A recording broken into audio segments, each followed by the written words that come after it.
Hello everyone, welcome to Nateshwari healthy logs. ఈరోజు మనం chicken తోటి చికెన్ చీజ్ పట్టీస్ ఎలా ప్రిపేర్ చేసుకోవాలో చూద్దాం.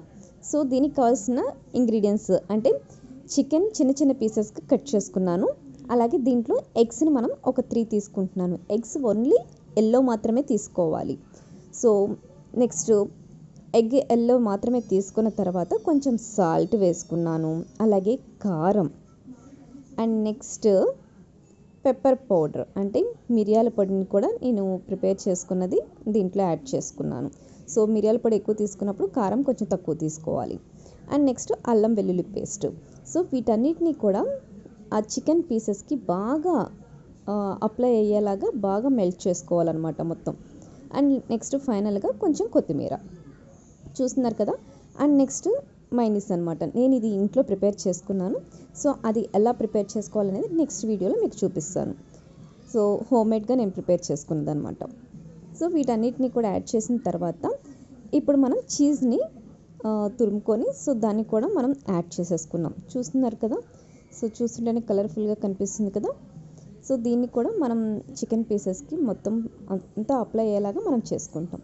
And next all plant protein powder అనమాట. సో దీన్ని కూడా మనం బాగా మెల్ట్ చేసేసుకోవాలి పీసెస్కి.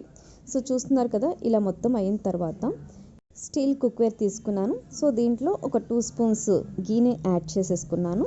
సో ఇది కొంచెం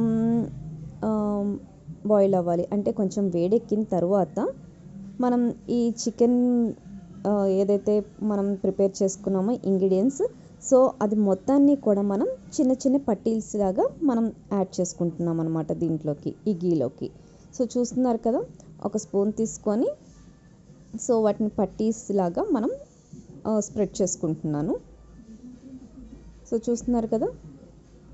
సో ఇది కుక్వేర్, స్టీల్ కుక్వేర్ కాబట్టి సో ఎక్కువ అంటే మనం స్టవ్ సిమ్లోనే ఉంటుందన్నమాట. అలాగే ఎక్కువ ఆయిల్ కూడా మనకు అవసరం ఉండదు. సో చూస్తున్నారు కదా ఎంత కలర్ఫుల్గా కనిపిస్తుందో. సో పైన లిడ్ పెట్టేసేసుకున్నాము.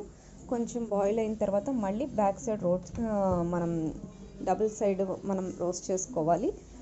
చూస్తున్నారు కదా ఎంత కలర్ఫుల్గా ఉందో. మంచి అరోమా వస్తుంది, వెరీ టేస్టీగా ఉంటుంది. సో వన్స్ ట్రై చేసి చూడండి, చాలా టేస్టీగా ఉంటుంది. మీ అందరికీ కూడా చాలా చాలా నచ్చుతుంది.